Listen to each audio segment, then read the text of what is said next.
Hi everybody, and welcome to our full album review for Dana Bryant's Wishing from the Top.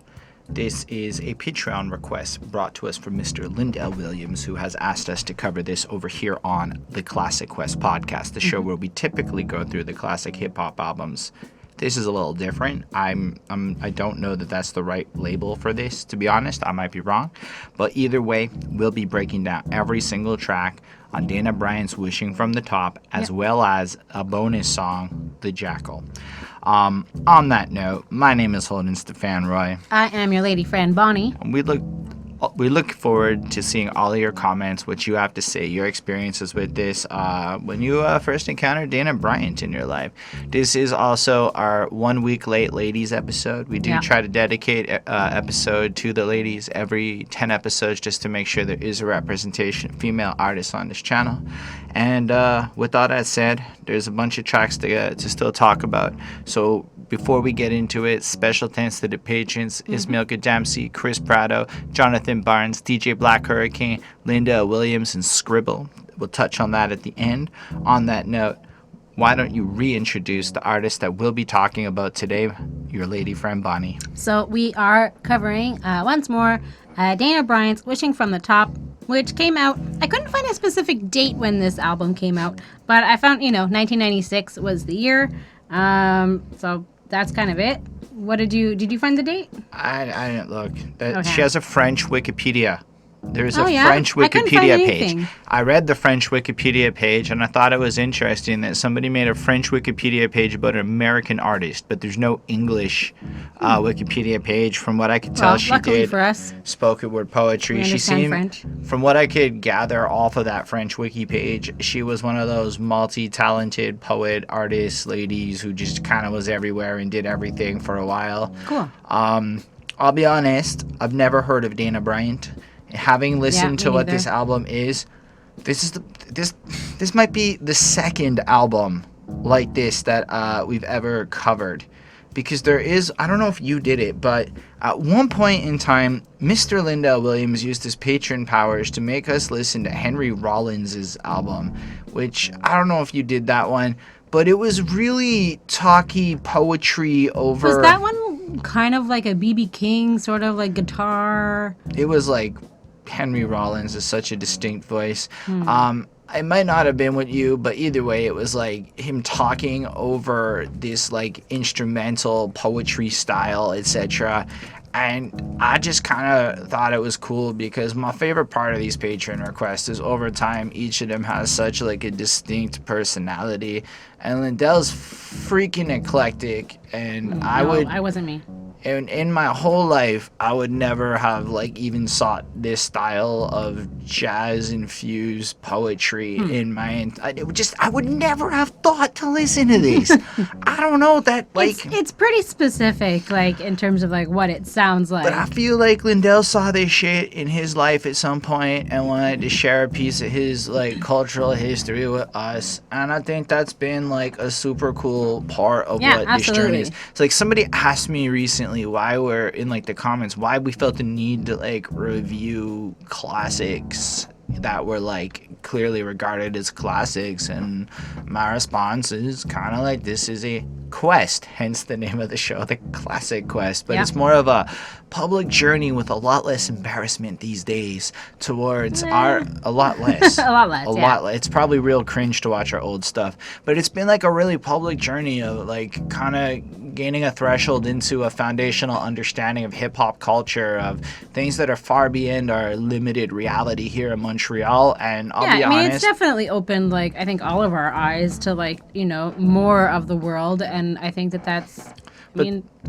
great, I think. So it was, Lindell used to drop these like cryptic comments back in the day, like, as you guys get better, I'll drop things on you that are like more complex and more deep. And I'll be honest with him, I thought he was kind of, we'll use some language here, full of shit, because I was like, what the fuck is he going to drop? We have to wait for like the perfect time. I know, and then it's like he watched us evolve, because like, I know it's kind of like whatever, but we have some people who literally do watch us a lot. For those of you who are like, who the fuck watches these people? Well, there are some people who actually do it. I guess for years they've watched us do this shit. That's so cool. Which is weird and nifty to think about.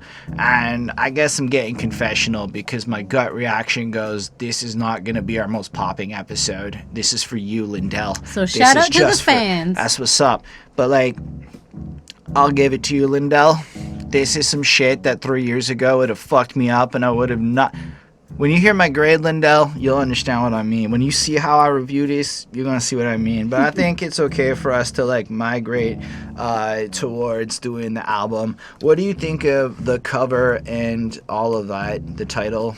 I mean, it's fine. I mean, the cover is her just sort of standing on, like, a drawn staircase, sort of. And she's, in a lovely, LBD, little black dress, very classy and yet kind of like very seductive at the same time.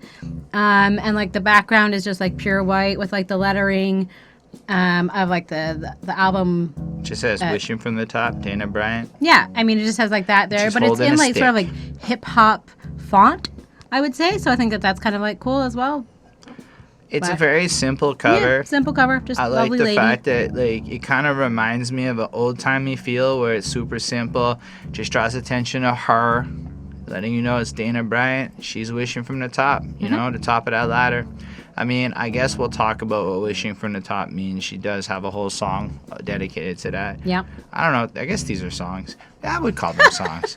That's a weird one. But, I mean, the title is interesting because, like, it's kind of a juxtaposition, right? Like, you would think that once one's at the top, but no longer wishing. So I like the idea that it plays with reality, that she's, like, it just kind of gives this hint that off the jump, she isn't going to be a typical person. She's going to have these perspectives and this attitude that's going to be, and I am saying this with hindsight now of having heard the album, but now when I think about that title, it's like you really can, like, it's weird, but in an empowering kind of like, I play by my own rules kind of way, which I like. Cover's fine. Yep. Anyway, let's talk about that heat. Let's. At first, I was like, what the fuck? How do I, what? And then the lyrics weren't online, which made it worse. So yes, I did. You really just have to sit and listen. And I did sit there and transcribe a whole, not enough to like create Genius pages and shit, because fuck that. I'd transcribe just enough, but I thought it was, okay, so it starts off and the mixing's kind of cool, right? Because you have the drums on the left side and just bards on the right, and it's super like weird. And I'm like, what is this? And then she goes, extreme heat.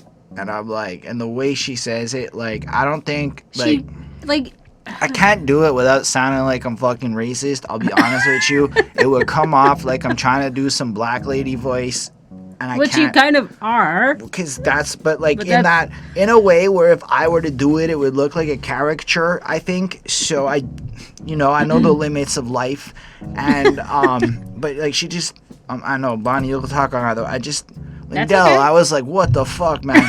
Extreme heat was never a discomfort, rather, but it's not, it's just it felt like kind of like snapping, like, I don't know, like I would stick out like a sore thumb wherever the fuck this was being like performed. It was the feeling I got from listening to this. But on the other hand, I was listening to it and I'm like, yo, this is mixed proper. Listen to that flow. And then when she drops into it, I'm like, there's a lot of vivid detail. Now, I'm a language geek. You may have noticed as I've talked about lyrics for thousands of hours now. I don't know if it's thousands. Hundreds of hours, safely, we can say. But the way that she goes into vivid, descriptive, detailed, the way she fucks up her cadence and flow, she basically spitting. She basically dropping this complex rhythmic divine word. She kind of plays with the cadence and does all kind of a tricky shit like that to blast out on a bang. And then leave a kind of a pause. And I fucking love that shit. Because a lot of what I like to do with my voice is good storytelling, right? Like, these aren't just elements of, like, whatever. It's obviously a spoken word poetry kind of inspired flow. This shit is poetry in motion. But you can tell that, like, actor professional training feel to it. Like, this shit is drama. And I really appreciated that. So Dana Bryant, if you watching this, you gangsta. That's all I'm trying to say. Your like performance here is fucking stellar. I was really impressed with this, and just like extreme heat was never a discomfort. Rather, it brought back memories of time spent in the South watching the older gray-haired woman in multicolored floral dress fanning herself discreetly in the waiting room at Penn Station. Reminded her she was pulled into the gesture the way one may be sometimes drawn into a yawn. She was brought back to that time 20 years past, the PD Baptist in something, South Carolina. So what you're hearing here is like this whole first part is nothing more than her looking up and like a lady fans herself, and this is a mesmerizing thing that brings her back. And then we go through, and honestly I'm not going to go through it line by line because I think it would just be me reading it, which is fair, but just to exemplify how like you need to hear her do it, because it's not like I can't give it justice. Like, she is passionately delivering every syllable with this crazy like Logic's flow is trash next to this lady's flow is all I'm trying to say. I already don't like Logic's flow, so it's easy for me to see. He has a very generic, formulaic, copies everything that's been done flow. This lady has style, and I really like that.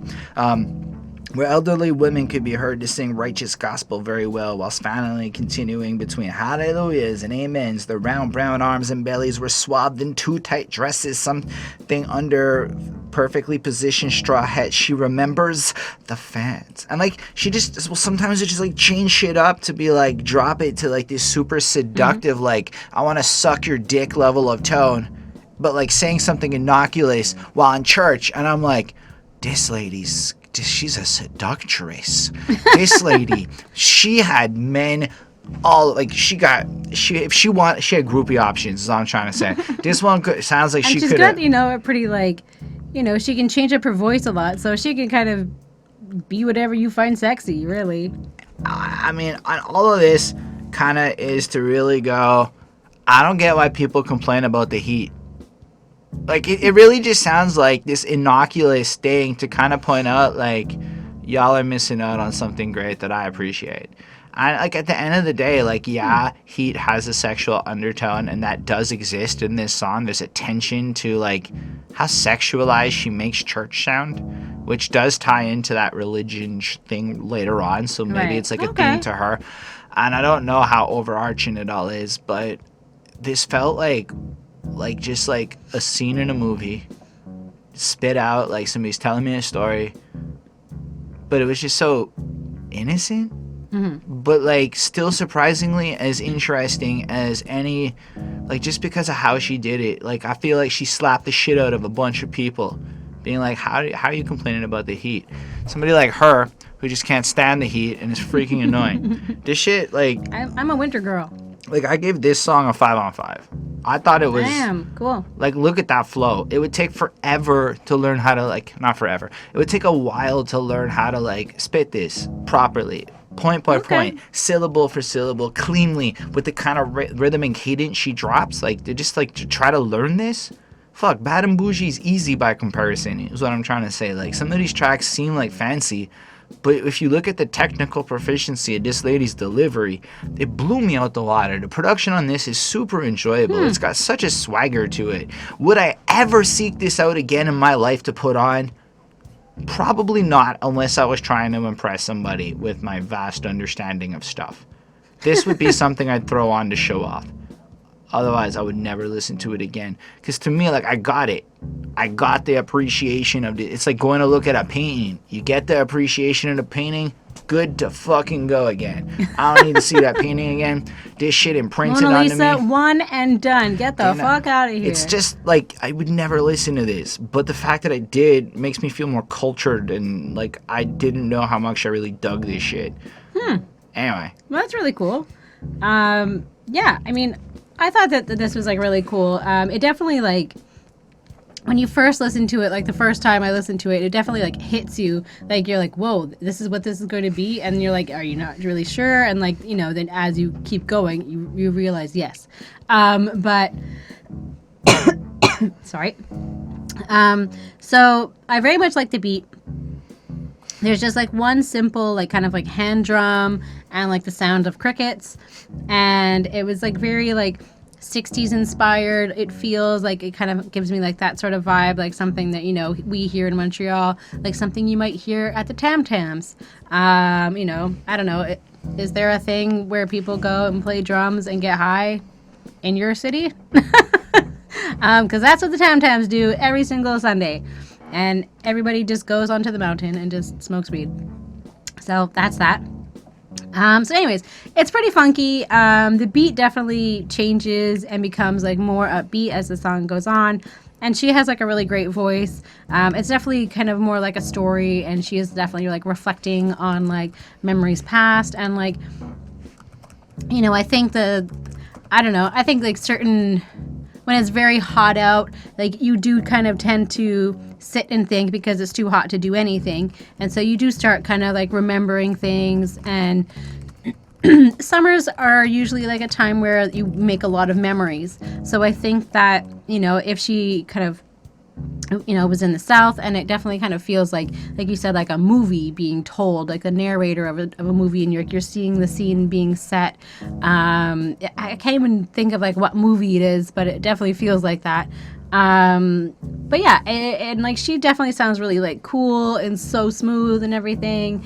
And it's definitely, you know, more like a spoken poetry, and it kind of feels like a little bit, like I'm not really sure of like the placement, like I'm no expert or anything, but like a little bit like Caribbean,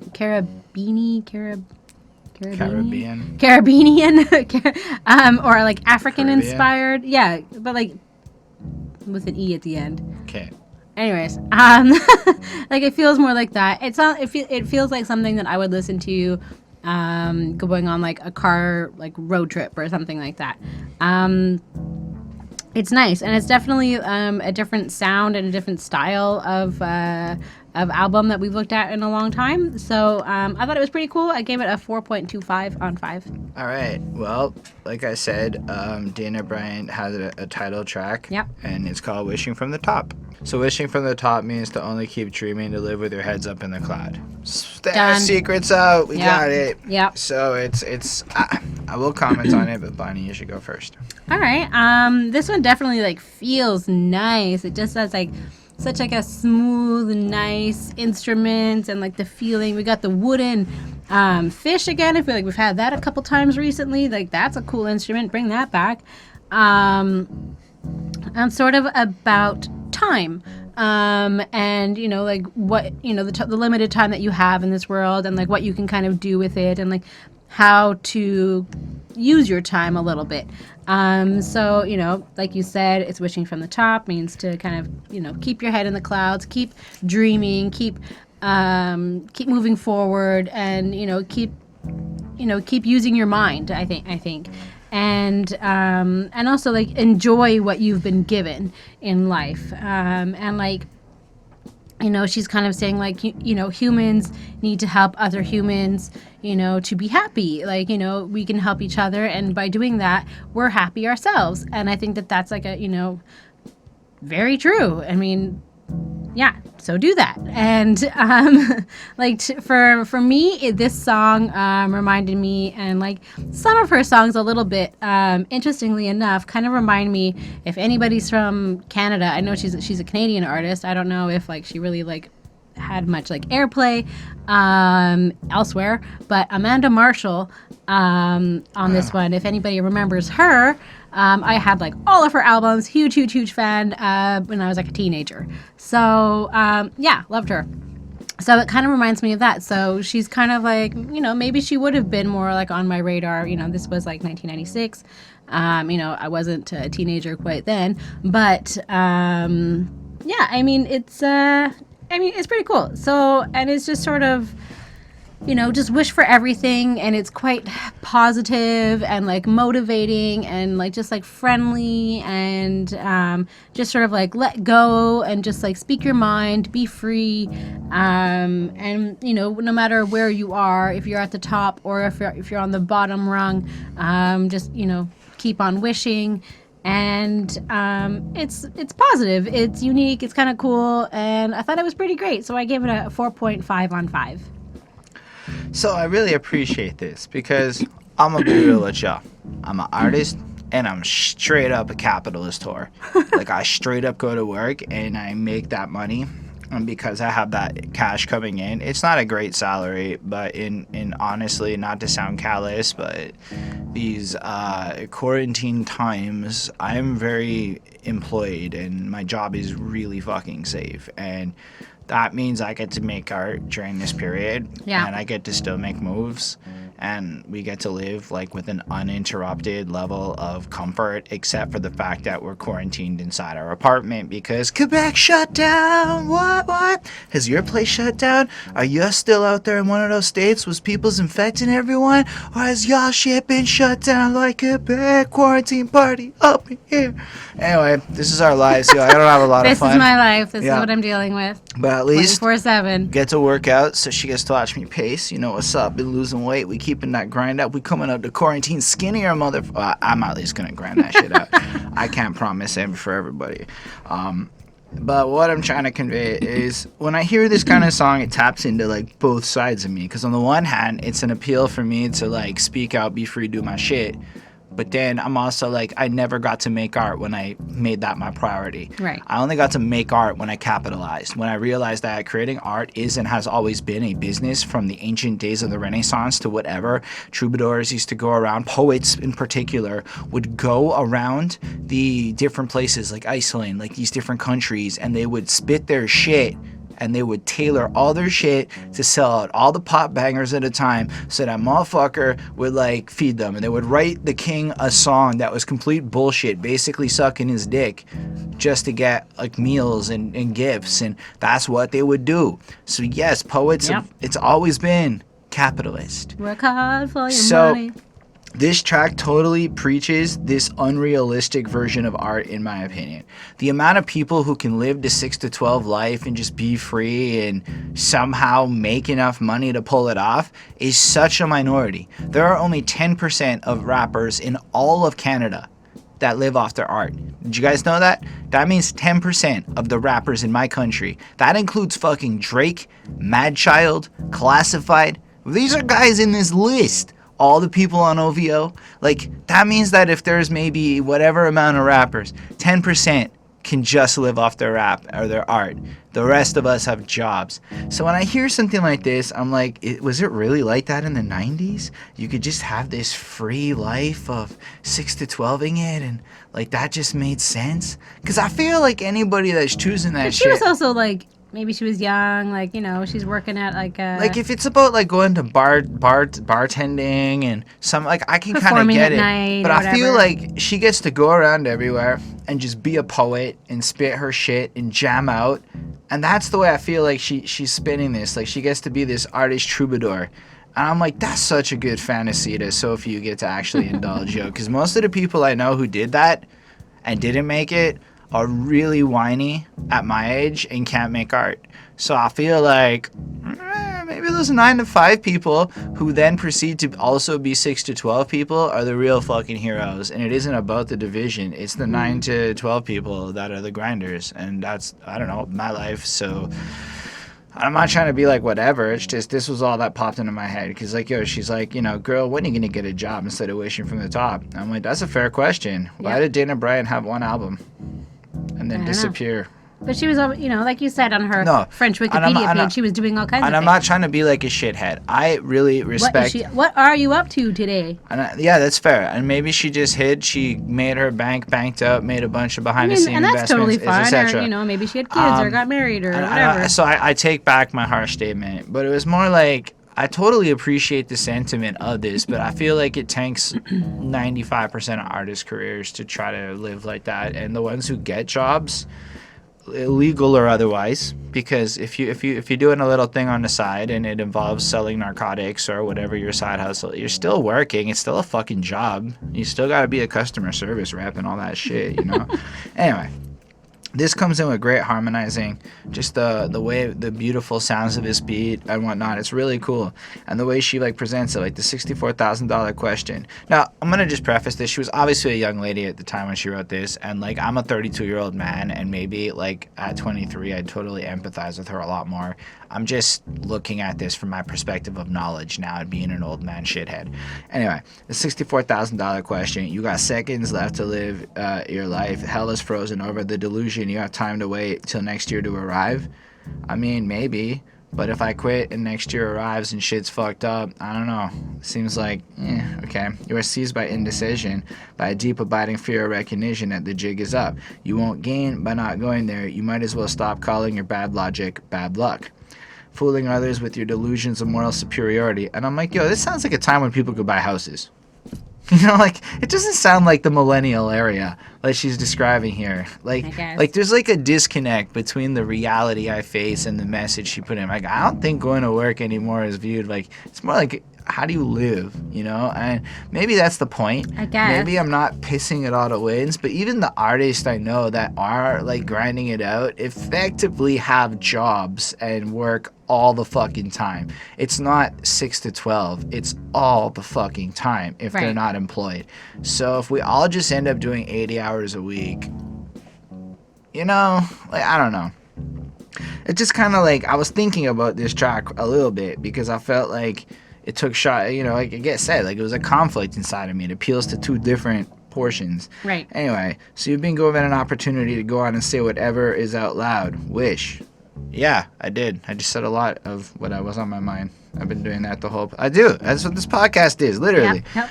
I literally, if you want to talk about how, like, much I care about the art, I satirized my company's business model and filmed the music video for it at my company's office place. That's on this YouTube channel. It's a song called Jargon Nonsense. You can check it out.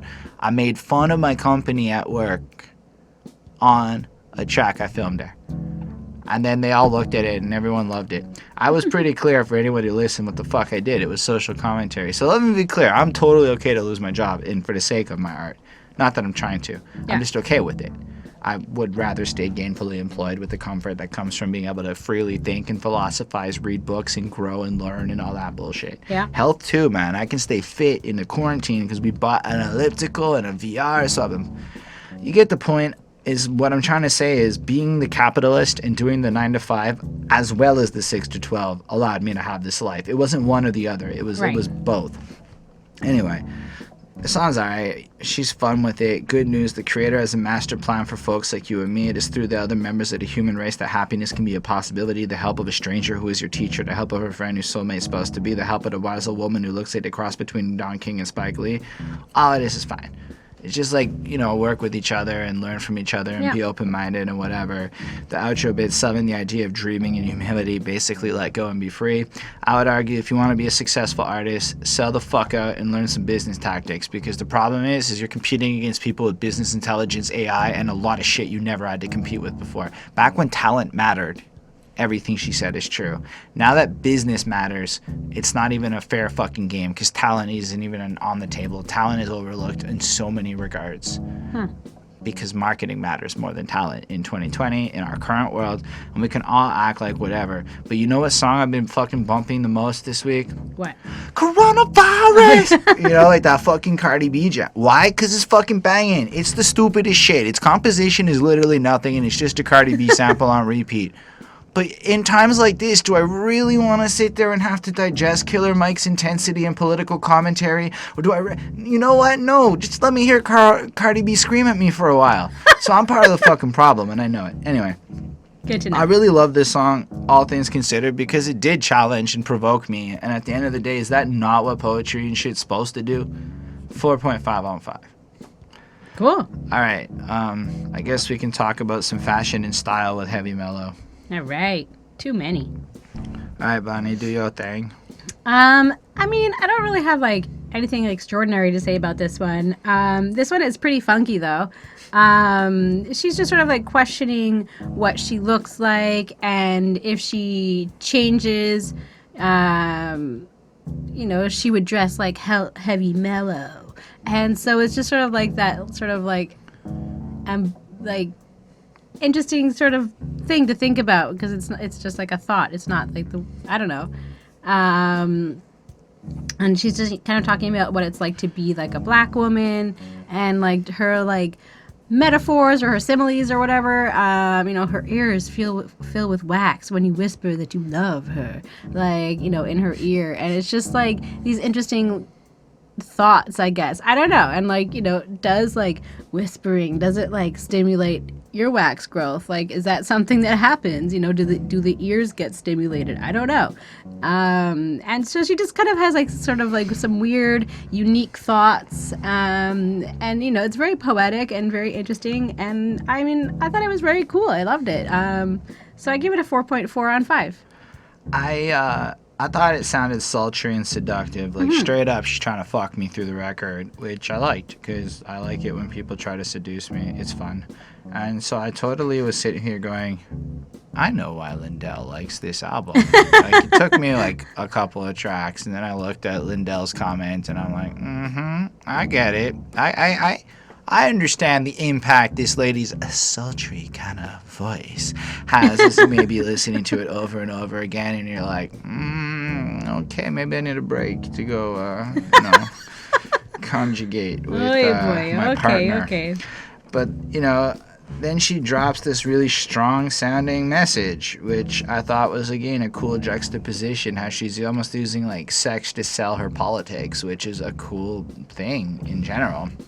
It's because it's like really aware of the power you have and how to effectively use it.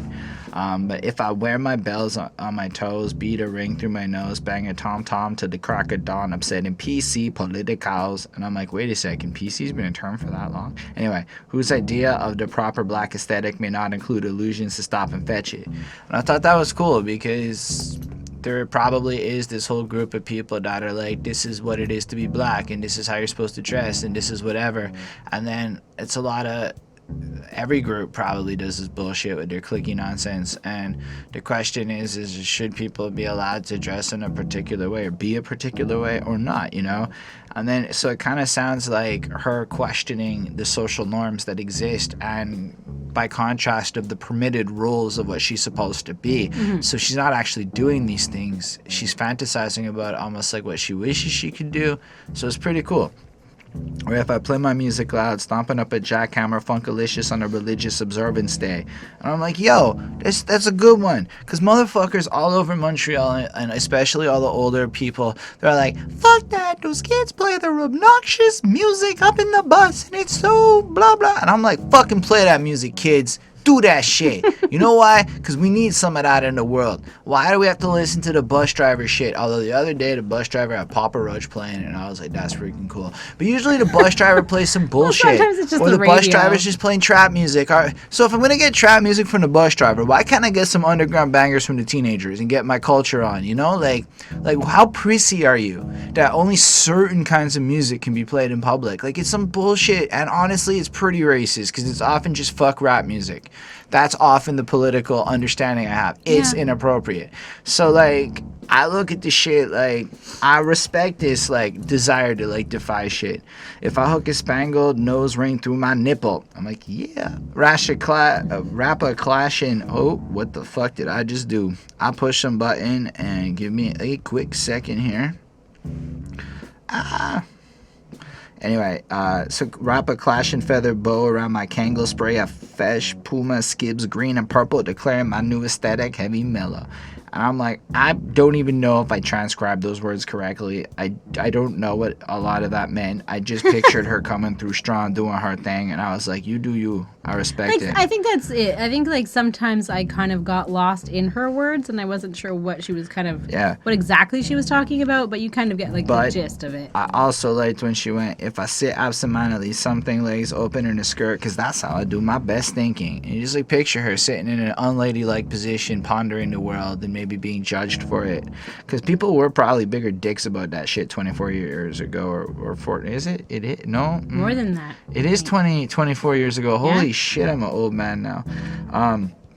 Anyway, if I beds are a stinking cesspool of well-worn day-old chicken, and I'm like, gosh, I want chicken. Of backlash books, of bell hooks, of poems from the something again. I'm just like, this is cool. It's just like a little bit into like her mind and whatnot. I'm gonna give this another 4.5 on 5. It's pretty solid.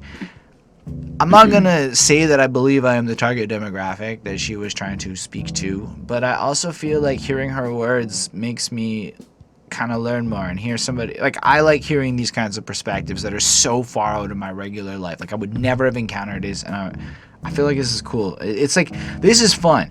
Going through this album was like a lot funner than, like, at first I was like, oh shit. And then I was like, This is pretty great, Lindell. I get your point. Anyway, I think that the next track reminds me of Lindell Williams based on everything. And I'm kidding a little bit because I thought it was funny.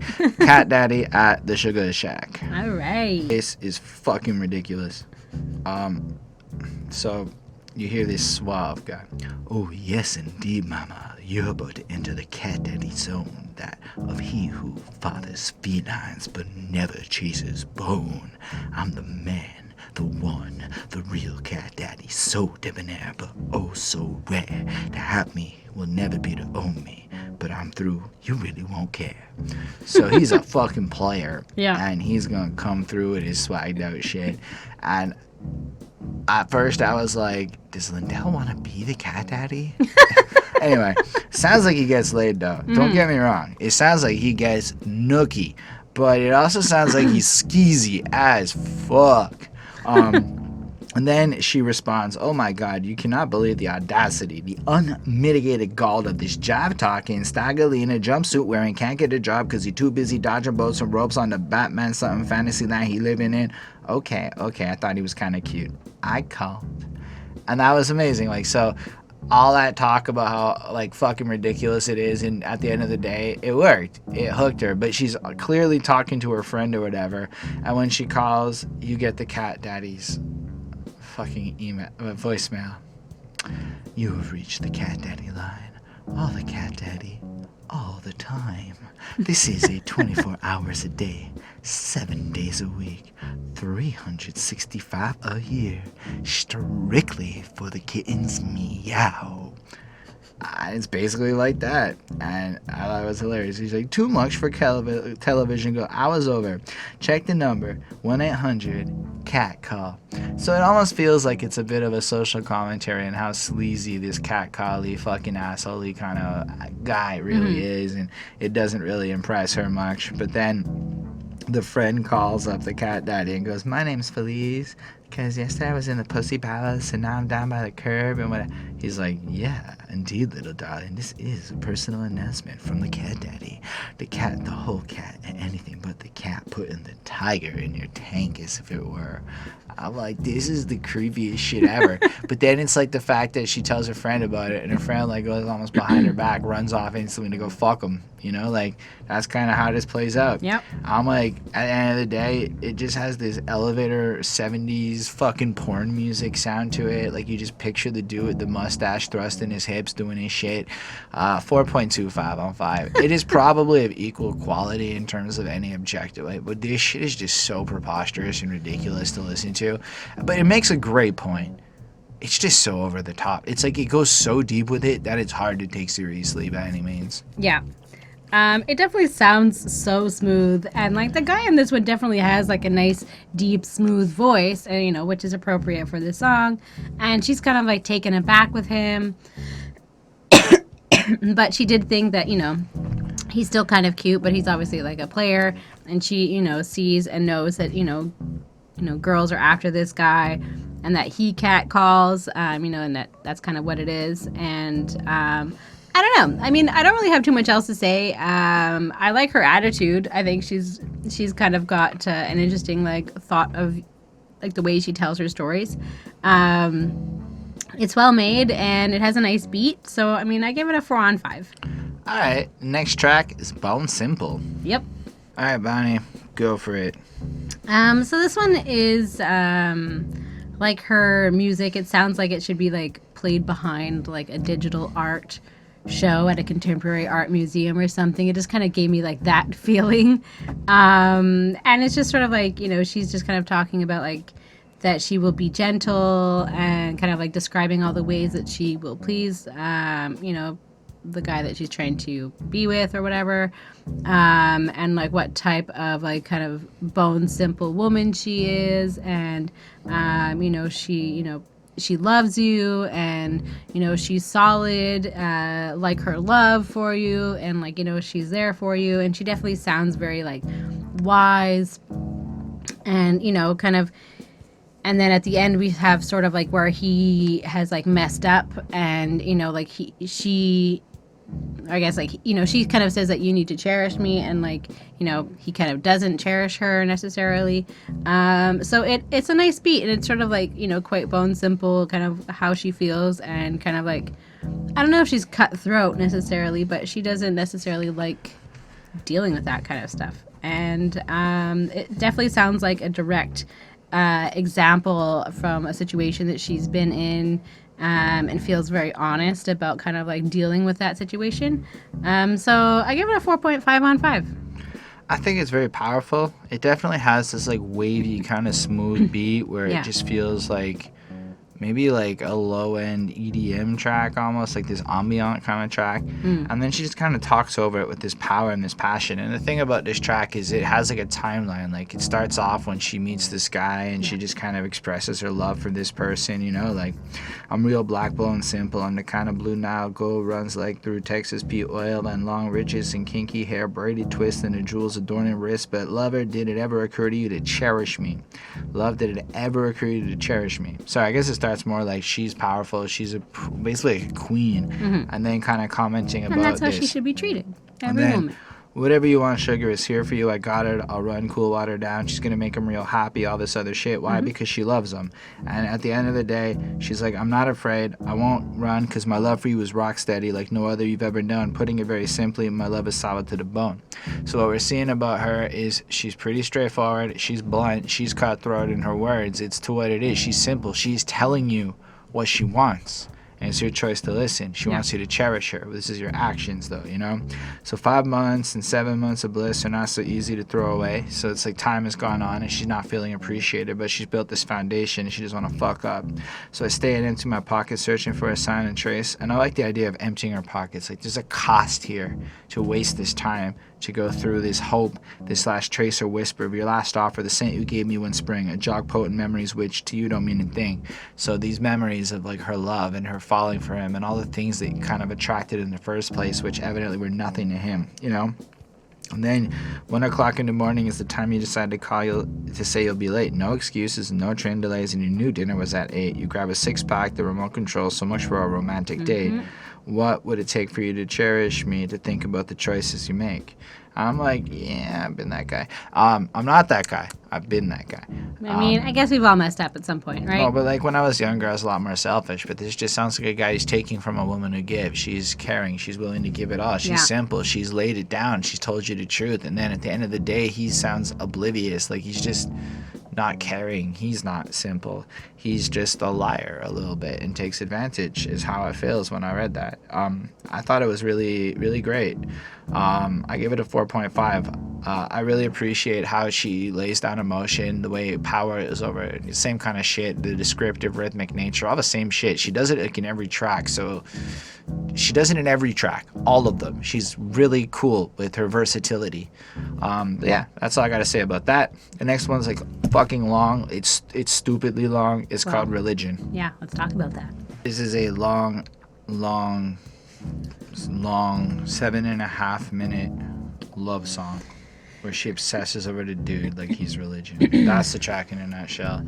Yeah. Is it as beautiful, eloquently put together, and all the other stuff I said about all the other songs? Yeah. Is it 7.5 minutes of her saying stuff like, I'm the purest when seen through your eyes, thoughtful, clear, never suspect, always colorful and real juicy like a tart plum bitten straight through the heart, its purple skin ripped apart and ingested its juice, sustaining your teeth as you tasted the meat of me and found me good and told me so after. So that sexualization, the idea of eating fruit, which, why is eating fruit sexy? Like, all over TV growing up, eating fruit is like this sexy thing. Because it's a forbidden fruit. And in my opinion, it would not turn me on as much. Because it's juicy so sure, that's and cool. sweet and it's right. You know what would turn me on? Fried chicken. All right, moving on. All right, That George sounds like Costanza. oh god, it sounds like so hot. Just anyway.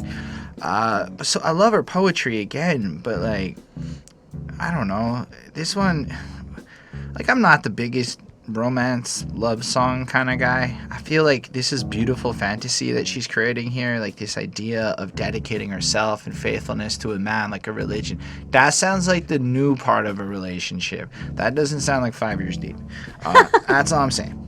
She said you wasn't sucked on her breast but fed nectar and ambrosia, the food do you as only the son of Zeus McBride, because you've always been my religion, my daily invocation, my special Sunday morning vespers, and I am digging the warmth and style of your doo-wop on a blue note past of your present redemption. Yes, I'm feeling it right down in the rectory of my lust. And I'm like, yo, she's good. This song is long. 4.25 on 5. I don't have a lot more to say. It's a straight up, endearing, well-written, poetic love track. If you are into chick flicks, you'll probably get a little something out of this. A little tingle in your areas over the romance she's dropping. I guess, yeah. This one is definitely slower, and it is definitely kind of like sexy sounding, and just sort of like describing this man and like, you know, how he's like beautiful, like nature, and, you know, Barry White plays, you know, when he's like, you know, asleep, and it puts him to sleep, and, you know, Barry White has a very like soothing sound, I guess. Just think sex. Yeah. And, you know, the person that she's describing is her religion, you know, and she kind of talks about all, like, the beauty that he has, and then she kind of describes herself, and she's like, you know, she's got gnarly toes, and, like, she just, you know, it's just kind of funny, you know, the things that girls always point out. And she shows herself to her man, and her love and her passion, you know, she sees that in her, and, you know, they make beautiful love smelling of beautiful flowers and nice nature smells, and it's all very descriptive, and she reveals herself to him and the other way around, and, like, it's just like a smooth song, you know, 7.5 minutes to, you know, you can make love to this, you know, if you're one of those, you know, if you only do it for 7.5 minutes, so then you can put this on, and it's like supposed to be like spiritual, like it's her religion, you know, like that she's taking this time to like kind of like be with him, and, you know, yeah, I don't know, it's cool. It's definitely like a bit long, but it totally works on this album, and you know, it's, I don't know, the whole thing is just sort of kind of awesome, I think, and it goes to show that like hip-hop doesn't necessarily have to have like any particular sound or like style or flow or whatever to be hip-hop, and I think that that's kind of like cool, like just the way that she makes it her own. So yeah, I give this one a 4.4 on 5. It's cool. All right, I guess we can move along to a little break here with a slight return. Okie dokes. This is a real lovely and nice instrumental that kind of has a nice tapping into the sounds that were used in Heat a little bit. Mm-hmm. It serves as a little reprise in the middle of the album. If it were to be like a theatrical performance, this is the part where you go get popcorn in the middle. I don't know if there's popcorn at the theater. I just assume that maybe there's like you can eat it real quick and then go back in or some shit. Yeah, like it definitely has that feeling. It made me think of kind of like what you might hear if you went to go see like the Broadway musical like The Lion King or something, and like this would be playing like kind of, you know, while you were getting like your champagne or whatever in between. So yeah, it definitely feels like that. I don't know. I give it a 4.5 on 5. I don't know. It's like a minute. Yeah, I mean, she doesn't say anything. Yeah, it's it definitely kind of has like, again, like kind of like African Caribbean-y kind of feeling with like the percussions and like the acousticness of it. You know, it's 1:12, so it's short. There's no lyrics. But it just gives you like this kind of fun, chill vibe, and you can kind of hear crickets again. So it's, you know, you're kind of back and you're kind of feeling the heat essentially of summer, and you're kind of like in that zone again. And yeah, it feels nice, and I definitely like the image that the sounds put in your head. I think that's pretty cool. So I give it a 4.25 on 5. All right, I think we can move on to something that I think we're all excited for after we record this. Yeah. Food. Yum. All right, so this comes in with this beatboxy, kind of cool, weird, out there, but really enjoyable instrumental under her. But what do you think about this one? I mean, this one, I don't know, it's pretty cool. I really like the cool, like, kind of like beatboxing as a beat. I thought that was pretty neat. So she's talking about McDonald's Big Macs, and you're kind of getting like that description and like the classic like commercial, like the way that I can't say it, but like the all on a sesame seed bun, like that whole like thing. So she kind of describes it, but then she also kind of says that she would rather feed her soul with the food that it needs rather than McDonald's, and that's not necessarily what she wants. And then we have like her talking what I assume to be some African language ? Wasn't I really. think it's Nigerian. Yeah, because I mean that's where she's from. So it may be like a take on French, I think, sort of, but I'm not really sure. So just kind of also discussing the southern food that like her ancestors made and like how food has history, and it really does, and like why people were making the food that they had, and what the significance of that was to them. And I mean, in every culture food is an important factor. And she talks about the fact that she's Nigerian, and then she kind of like African foods get listed. And like food kind of being a spiritual movement. And I think that this one kind of has like a cool meaning to it. Like it's more just like the bigger picture. And I think like, check out and like appreciate like all of the ways like that your own culture kind of appreciates food and like your own culture's history and everything. And I think it's also important, like kind of what she's saying is like kind of knowing where you came from and combining those different parts and those different reasons for food, and like understanding your culture and like all of that, and just understanding it and combining it into who you are and making that your culture. And I think that that's like super important, and a really big part of like your identity is like knowing your own culture. And I think the more that you know of yourself, it helps yourself grow. And I think that that's really cool. So I like this one. I like the whole. I like the topic. I like the sound of it. I gave it a 4.5 on 5. Yeah, really. I feel it. Like, and food is such an interesting. Like, you don't really think about it, but your culture's food really is thousands of years of refinement and history, or 4,000 seasons of spice or history. Like it's such a cool way to look at it. And then, like, just the way she starts it with the old Big Mac song, 2 all-beef patty, special sauce, lettuce, cheese, pickles, onions on a sesame seed bun. And then Mickey D's Essential, the 42nd and second lunch, breaking on the fast track. And I'm packing my mini backpack with 2 Big Macs. There's no time today, I'm late. But in my heart, if I had it my way, I'd take a rhythm and grind break. Truth be told, my ultimate goal is to feed my thoughts and soul with food I never make. Some Nigerian, and then you hear some Nigerian stuff. So you get the idea that she's both craving that, like, soul food. And we know she's from the South, right? And after hearing that Goody Mob track about soul food, we understand that song. I love what the fuck she, going on a little bit. Because, yeah, she actually describes some of that food too, like at a certain point, like she's like, I crave food lovingly prepared by the wrinkled supper stained hands of my grams, with creases in places I remember them to be, their pots blackened by the oils of 4,000 seasons of history. And then you hear a Louisiana auntie's ancient jambalaya recipe with shrimps and oysters and cooked onion rings with slivers of livers, fat back and bean, black-eyed peas, collard, and then she just fucking lists a lot of food. Sustenance food, a 4,000-year history of Nigerian roadside mama put, selling, streaming white yams, red stew, more food. Anyway, and then it's just kind of like as she's going through the hustle and bustle of life, eating fast food because that's what it is to do her grind, to push through her day, which is reminiscent of our life. Like, we Uber Eats, we don't cook. I mean, we don't Uber Eats because I'm cheap and I think that delivery fee's bullshit.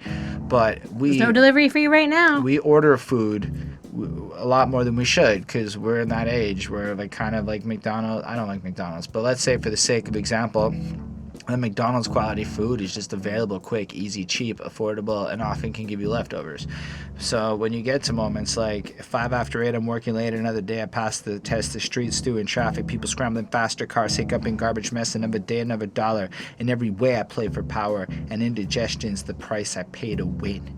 And I basically got fat and ate a lot of bullshit. Should I have? No. But in a way, there were patches in my life where I was working so much that cooking was not feasible. And because I did that, we now have the luxury to cook, kind of thing, you know? But every time I take a break, I eat lean cuisine. That makes me feel whole again. And I guess it's just also like this reminder that in our fast-paced life that we can't give up the authentic shit and the culture of who we are. Yeah. Even though we're all kind of forced to eat McDonald's and go through the hustle and bustle. It sounded brilliant. It was powerful. It was beautiful. 5 on 5. Absolutely a banger. Yeah. As is the next track, Electric Skies. All right, Bonnie, what do you think about Electric Skies? Yeah, I mean, this one's interesting. And this one definitely, I feel like the music was more... This one's hip-hop. Yeah, like... It's basically she's a rap more, tune. it's like behind her music a little bit. And she definitely has like a nice cadence on this one. There's like a guy that gets featured on this one. I didn't know who he was. I could not figure out who he was. It's a rapper and he's talented. Yeah. She keeps appearing and like kind of doesn't go away that. She does the hook? Yeah. And like she kind of talks about that she like won't go away that easily and talks about like token gestures of justice, and I thought that was like an interesting phrase. You know, especially like maybe she's seeing things and I don't know. Like I wasn't really sure what she was talking about when she talks about like electric skies. Like was it like the screens, like the TV screens, the computer screens, like things like that? I don't know. I felt like a little bit lost with this one. It was cool, but it wasn't my favorite one that I've heard so far. So I gave this one a 4 on 5. But she definitely like has like a cool flow on this one. I thought this track was powerful. Like it really was, because like so she comes through and says, "You thought if you ignore me that I might just go away, but it seems I reappeared on Miscarriage of Justice Day." And then she repeats that. And at first I'm like, "Ooh, that's interesting," with this idea of electric skies. And then the rapper kicks in. Electricity in the sky, and I try, wonder I, cause I just didn't want to die. I'm like, ooh, we're into a start point. Like he's just trying to stay alive, and just some electricity in the sky. And it's not very clear what that means. Maybe it's raining and lightning. Imagine if you can, 200 blows from an old stick swung by the fiery demon of hatred in his clique. And I'm like, oh, he's a black guy getting beat the shit out of by cops right now with their billy sticks. Blood rushes to the surface of the skin to form bruises. That's what happens when 200 blows from a stick hits you, fucking smashes you. Muscles swell, and from my cracked skull, my life oozes. And keep in mind, he's like spitting, and it's fucking proper. I drank milk, but still my bones are no matchup. And I'm like, oh, because they're smashing his head, and he did it right to make his bones healthy and strong. And it doesn't matter, because when cops are beating the shit out of you, it doesn't matter. They fractured and crack up. They just called for backup. So now on top of that, the cops are calling I totally more missed people. all of this. I naturally think black lips are split in twice the size. Almost like just because being black, you're going to get beaten the fuck out of. As madness blows, close my eyes, lost in the siren of sirens and lights, surrounded by fear and indecision. One blow validates the next, and the next become harder than the last. I hit goals from the past. We shall overcome. And as a steel toe kicks my jaw, my teeth cuts through my tongue. One more breath, a cracked rib punctures my lung. I'm near death. My limp, lifeless body represents a struggle that never ended. So get offended. Guess what? It never ended. It's the same police brutality situation. Right. But I thought it was just powerful. He is literally describing himself getting beat by the cops and dying and saying this is supposed to offend you. You're supposed to feel some shit when this goes down. And I don't know. They'd probably be happy to know that an entire movement started to fight this shit. And I don't know. Unfortunately, it still happens. I don't know that it's gotten better. At least I think people are a little more aware that it's happening. Yeah. And social media definitely shines the light on more, but we know that it's just a matter of time before somebody else gets clipped in, coronavirus times, Anyway, then we get the chorus again, and Dana comes back and says, I am 10 million voices in a collective scream of disbelief. So this is more where it's like you can picture all the time the cops get off, the Rodney King crisis, all these different situations. I raise that your token justice will be tolerated, supported, believed, and called due process. Was it really a surprise that my silence would not be your answer when it was written in electric skies? So it feels like the newspapers and the TVs and stuff are announcing the claims and the results of these court cases, and they just expect everyone to accept it. and they're Right. saying fuck that. And I'm glad people say fuck that. I get it's a 5-on-5. I can totally see how if you missed that, it might be different. But I was blown away. I can't say I've heard anybody describe a beating quite like this dude did. It was powerful in a big way. However, my level of ability to relate to shit drops real fast as we talk about Dominican Girdles. There's no music or anything. She's just talking to her girls, talking about this time back in the day before she had assets and whatnot. How do you feel about this track? I mean, this one's sort of interesting. Kind of talking about girls wearing halter tops and like how she It was wasn't different. just halter tops. It was halter tops that showed the size, shape, and exact locations of her heart-nippled, braless breast neck. There you go. And just like that she felt different, you know, because, you know, we see her on the cover and she's, you know, quite tall and slender. And, you know, she's kind of saying that, you know, all the rest of her family is maybe a little bit more voluptuous and, you know, has, you know, the things that men desire where she feels like she's lacking. And just kind of talking about her and like what her friends wore and what their bodies look like and kind of what her body looks like. And she talks like she's like a narrator, and she's got such like an interesting range of voice. She gets like really like squeaky and she gets real deep, and like so she's like really neat, like the way that she kind of plays with like her voice. And then she talks about like falling for a guy, and then has to go to like church, and then I think she has to like work with or like serve like some geeky guy that she's not interested in. And Wait, what? there was like she was talking about like No, it's like so she's sitting there. Okay, so after see, she like, with described, no lyrics, I'm like, what are you saying? What is so what's going on? after you just listen, you just enjoy I it, you just try. interpret like all that stuff you said. I try. Anyway, so after she goes on about how she's not one of those big like mama's brother, you know, is wet dreaming about. So she's not what the dudes want in terms of her body.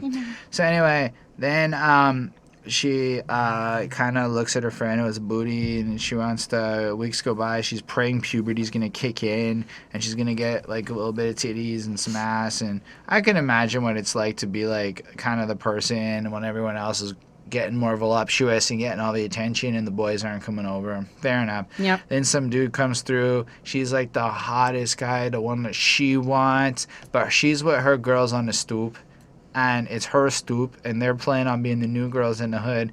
Hot guy comes up and invites her friend to the party, and then by virtue of it being her stoop, she gets an invitation by proxy.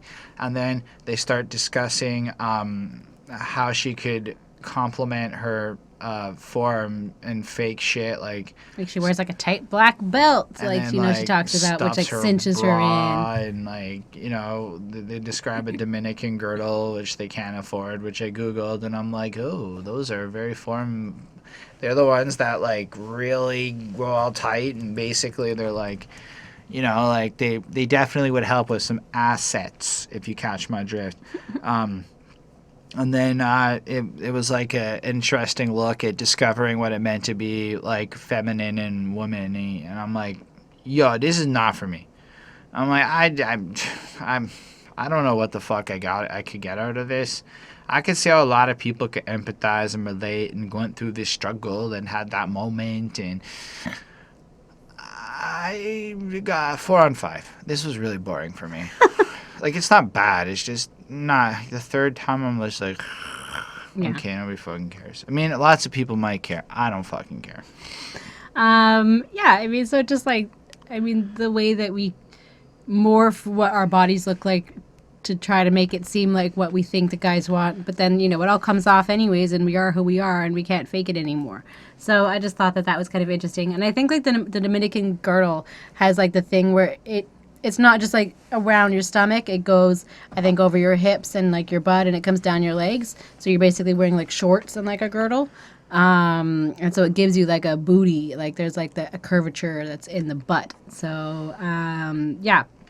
So, and she kind of feels that she, when she mimics that with like the tight belt and, with everything, that she's feeling a little bit cinched and she's feeling a little bit sexy and she's trying to act like a sexy woman and she's trying to be feminine and it's like she's just kind of stumbling and it's all kind of like a part that she's playing.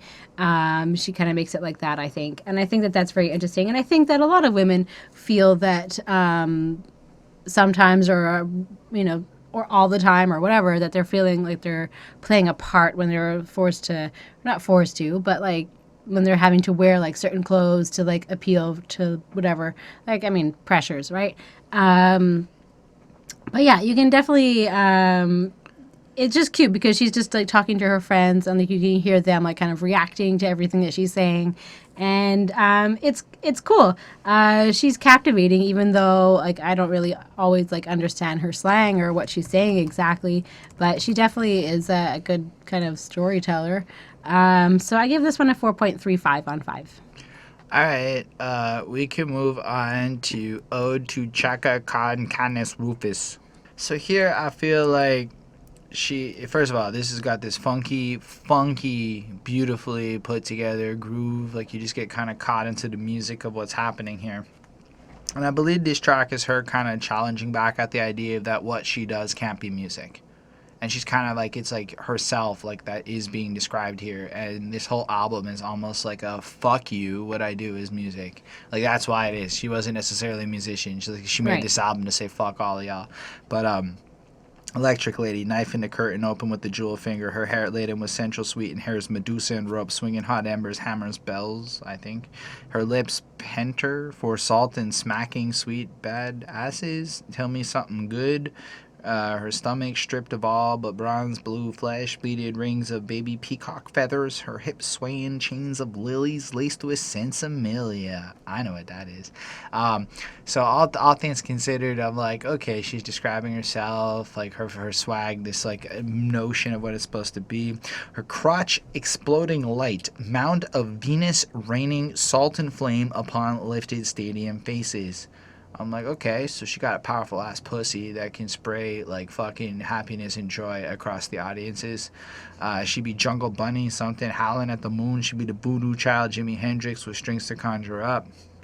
It's just explosive. It's just powerful. It's like I am a force to be reckoned with and hear my energy through this track. It's just fucking fire. Mm-hmm. And then later on, it's like when my daddy said she can't be music, give Charlie Mangers some play. Maybe some Charlie Mangers. Ring in the new year with Nat King Cole. Say it can't be music? If she rushes in deep, well, like poetry, like flush, like semen, like spit, like your bloody face rebounding one more time on the blows of a so-called black bimbo broke down from falling. And I'm like...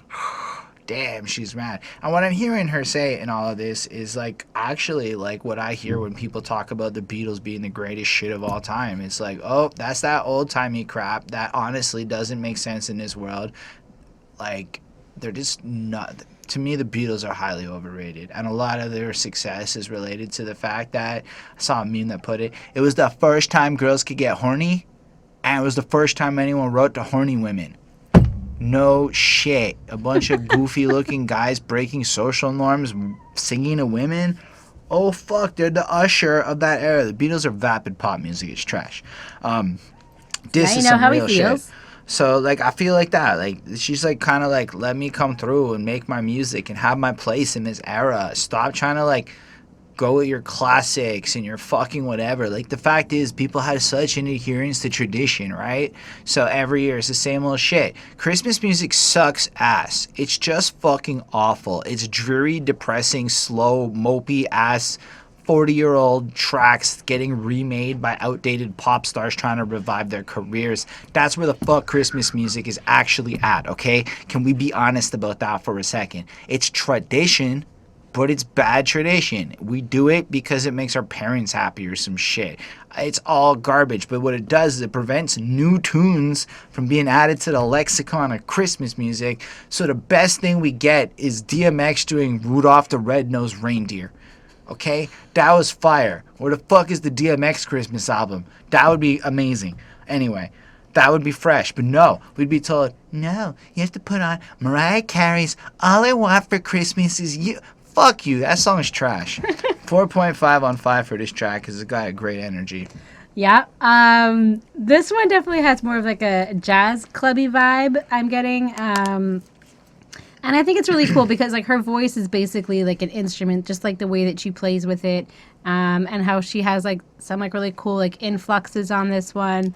I mean, I kind of got like the tradition like issue because she was talking about like Nat King Cole and all that, but like I didn't really get anything much else from it.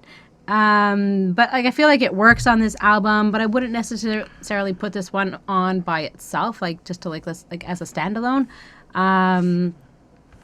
I mean, and it's all right. So I give this one a 4 on 5, and there may be something more to it that I'm just not getting, because it's an ode. So I didn't know if like it was similar in some certain way. I don't know the odes to. I googled it. To Chaka Kahn. Who's that? Is she someone, right? I don't know. Like Chaka Kahn. I don't know what that. Every time I googled it, brought me back to American this song. singer-songwriter. So she's a person. I don't know anything about her. And so like I don't know if like the lyrics, if like they were maybe like some of her lyrics or names of songs or anything. Like I don't know if she was like actually like referencing her or like doing something. But that makes sense. So I wasn't sure if any of that, completely missed it. But I just wanted to mention the fact that it was an ode to Chaka Kahn, and I don't know anything about her. And so 4 on 5. I honestly Googled Chaka Kahn, Canis, Rufus, and all I found was this track, which is weird. I typed in Canis, Rufus, but I didn't think to type in Chaka Kahn, and I didn't find it. I just know that because she's on Whitney Houston, or Whitney Houston talks about her, but that's all I know. All right. Well, the next track and the last one on the album proper that we're discussing. Oh, wait, hold up. Literally, I have her Wikipedia open right now, and she was the lead vocalist of the funk band Rufus. See, it's all coming together. So let's talk about the last track on this album, which truly is another powerful piece from her. It's called Margaret, Second Cousin. Yeah. All right, Bonnie, talk to us about Margaret. Yeah. So this one is sort of like she's calling out to her cousin Margaret, like Margaret. And just calling her. Basically, it sounds like they're playing outside. It's summertime. She's calling her cousin in for lunch or whatever. And then they're playing or something happens, and then, she's going to, like, tell on her. What? No. Like, okay. See, I need lyrics. I need lyrics. We sit there and we hear the kids playing, and it's clearly her thinking back on her youth about Margaret. Right. So she's introducing us to Margaret. We are calling out. She describes her walking up the path with Margaret's little sister running behind it, in some vivid detail, going into the way her open toes, blah, blah, blah, sandals, and then how Margaret hated the fact that her sister was always coming around, and etc. And then I didn't bother to quote shit. I was done at this point. I just put a summary of what happened. She recollects, like kind of how, so they were like running away together like young people do when they're mad. They were like partners in crime is what's being established. Yeah. And then we learn she's like the second cousin. She recollects on how Margaret taught her how to, she's like Margaret. How to like teach her how to write her name. How to spell your name. And she never forgot it. And then she kind of recollects a little bit like this tree that's there, and kind of thinking back on this tree that they both would have connected over, and kind of I found like sometimes it almost sounded like a dream a little bit, like she's kind of like reflecting so much that it felt like a dream. Because it's kind of what it is. Yeah. And it makes sense in context to what this track is. Yeah. So then whether the tree would get like too hot in the sun and it would give up and it would die. And I'm like, that's a cool like young person way to like fabricate science in a sense. It's nice. Mm-hmm. Then we get vivid descriptions of Margaret pulling down her pantaloons to floss on wearing a tampon or a pad or whatever for her first gone period. Through puberty and then their mom walks in with peanut butter and jelly sandwiches. And then it's like Margaret grew tits, but she didn't. I don't know if it was tits, because then she makes a comment on how it could be cancer, and they told the parents. And then but I think that's like a little kid thing, like if they don't know that their boobs are going to... But then we find out that Margaret is a badass fighter type and everything like that. And then we find out there was a battle that Margaret lost. And then it's like a description alluding to Margaret's death, and there's like this funeral that's taking place where it's clear when she's like, I never thought it would be that we're both 12 and only I would be 13 and you would not be here anymore. And I'm like, And then she's like, and even when everything was done, I just sat there and I waited, and I just sat there waiting. And then she repeats that like a few times, and it's just this music thing like playing out. So yes, it is just like this dream.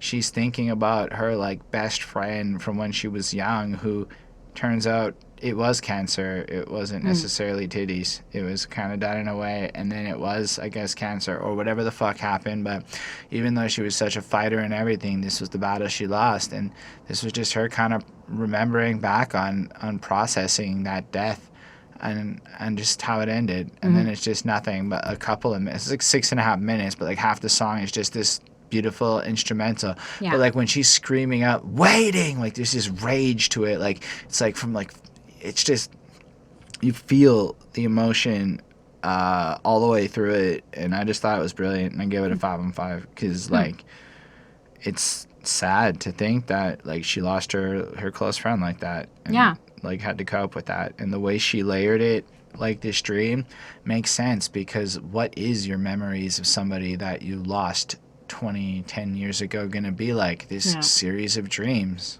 And so I liked it a lot. I thought it was brilliantly put together, and one of the more masterful sides of this album. Again, I feel like I've missed out on some of that because of like not having actual lyrics. But I mean, like I just kind of like listened to it. Like I don't know. I mean, I knew about, you know, someone had died. I wasn't even really sure who had died. But yeah, I mean, she definitely felt very protective over her cousin, and like over like the memory of her cousin, I think, as well. And it was definitely like a cool song, definitely a cool flow, and it leaves off with, you know, like this kind of longish, I think it's, you know, a minute at least, of like a jazz beat just at the end, just like instrumental, and it's kind of cool, and it's definitely like a decent closer. I give it a 4 on 5.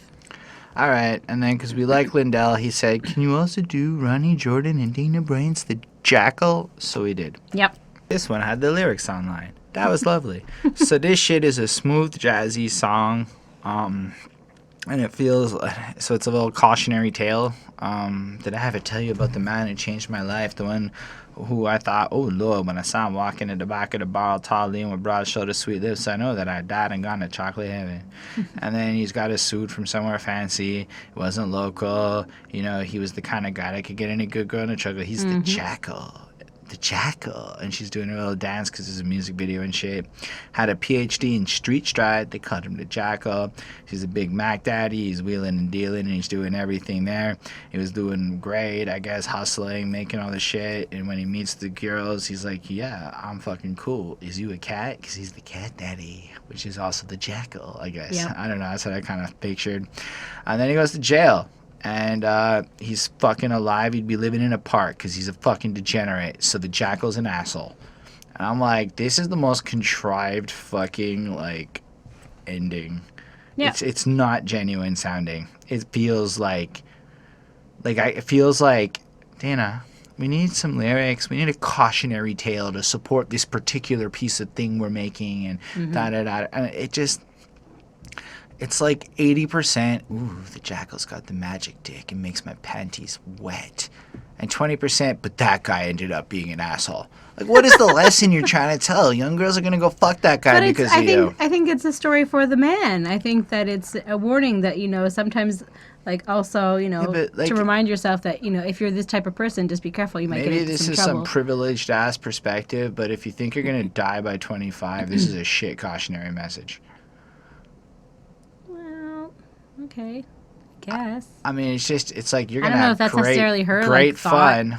And I know. That's what I mean. This sounds like also like to be aware that like that guys like that can be, you know, dangerous, a bad choice, whatever. This song is felt contrived. Here's the thing. I like the smoothness. Honestly, the guitarist is brilliant. The music is brilliant.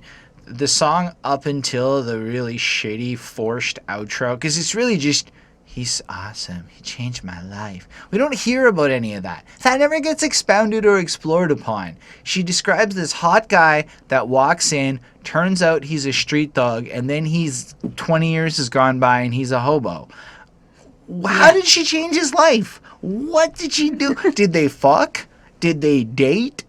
what is the point of this song? It is like, by comparison to the album we just reviewed, kind of weak on the lyrical front. Meanwhile, I totally get why it's a hit, because she's like, it's the Jackal. It's like a fucking earworm. It's the music is so good. I gave this a 4.35, but like, she sounds amazing. The way it ends is garbage. Yeah, I mean, she talks about it like him being like a man that changed her life, but I'm not really sure, like, how exactly. Just that, he's a sexy man, specifically a black man, and kind of like describing the details of him. And like you said, so fine that you could get any good girl in trouble. And his name is the Jackal. And I think it is just, that you have to kind of be aware that these type of guys exist. She's kind of describing that he liked to live a high life. And I don't know if that necessarily means, that he was involved in drugs, or just that, he was well off and likes living, baller, basically. He's got a nice car. And then, like, a few seconds later, then she's kind of talking about the fact that he's in jail, and it's for like grand larceny, like, and you're like, whoa, wow, like, what? And where did this come from? And grand larceny is that like theft? I think it's like major theft or something, I think. And like, they still kind of call him the Jackal, and it's just like, bad boys are sexy, but they're still bad. It's my personal property having a value above a legally specified amount. So he robbed enough money to be grand larceny, whatever the fuck that is. Okay. But it's very jazzy. It was very nice. It's very smooth. I felt like it's 7 minutes, so it's a bit long. But it still sounds kind of cool and jazzy if you like that. And she says, like, the Jackal, so smooth. Like, I could say you could dance to this, but this song is stupid in principle. Yeah, but it's cool. So I give it a 4.215. All right, so I guess that brings us to the end of this review. I gave my grade for the album, because fuck the Jackal. It would have brought down the album grade. Yeah. I gave this album a 4.583. Like, on the real, I do believe this is a rare gem classic. Like, there's not a lot I've heard that sounds like it. Her rhythm is on point. She's super clear. She's super talented. Her poetry is honest, passionate, personal, interesting. No two songs here sound the same. Everything does what it's going to do. You're going to laugh your ass off at the Cat Daddy. Like, this is a well-rounded, good album. And the things that I couldn't connect to, fine. I'm really, like, I'm not a girl, so some of that shit definitely wasn't for me. I liked it a lot. I will probably never listen to it again, like I said earlier in the review, but I would, in the sense of trying to show off my knowledge of it, because I would recommend this to people. I would tell other people who I think would really enjoy it that this is a great album they should check out. I don't know that it's my cup of tea. Yeah, it's a very specific sounding album, that's for sure. I would listen to stuff that sounded like this that was new, because I've heard her story, kind of thing. Okay. Yeah, I mean, I like this one. It was pretty interesting. It felt very different. I always feel like the women bring something very different to the table, and I think that's awesome. So I give this one a 4.26 on 5, so that's an 85%. So, I mean, yeah, it was very cool. She's pretty unique. I would love to see the kind of what else she's done in her career, or in her life. So, yeah, go check out this album. Awesome. Well, we appreciate you being here with us. Thank you so very much. We look forward to seeing your comments, because this is a conversation as much as it's been a bit of a lecture on our end. So we know how YouTube works, but if you make that effort to comment, I make that effort to answer. I try to answer literally every comment. I think I'm at like 99% of the comments legit at this point. One day, hopefully, we have so many fans it's impossible. I dream of that day so much, but we're not there yet. So definitely got time for that. Subscribe to the channel if you dug this shit. Like the video if you dug this shit. And then special thanks to the patrons: Ismail Gadamsi, Chris Prado, Jonathan Barnes, DJ Black, Hurricane, Linda Williams, and Scribble. They're dope. They support what we do. They get to request album reviews like Linda Williams did with this very review right here. Yep. Gonna help us grow. It's quarantine time, so quarantine time. I don't know. We're stuck here. It's gonna maybe limit stuff. I don't know. We have no idea how that's actually gonna translate into real life. But probably. Yeah, we're both still working from home, so, knock on wood. That's So gonna keep on apparently going. working from home means my boss can Skype call me at more hours from the day. We got a call after hours yesterday that took like 45 minutes. We couldn't even record this when we wanted to. But still, let us know how your quarantine's going. Inevitably, we're going to fuck with some live stuff. Expect to see something, I don't know, maybe after this goes out. We're going to try out some more music things. I don't know. We're going to experiment a little bit. The one thing I think that's definitely going to get delayed a while is redecorating because social distancing. And like I said, Quebec shut down non-essentials. But I am making an album. My dude sent me back the new single. Some shit's going to drop in May. Meanwhile, Chaka, Holden, Stefan Roy, The Alternative Grind on Spotify. Let me know what you think. It's also on this channel. A couple videos, like I said. And yeah, that's the end of the review. Live long and prosper, everybody. Bye, guys. Go wash your hands. Be safe.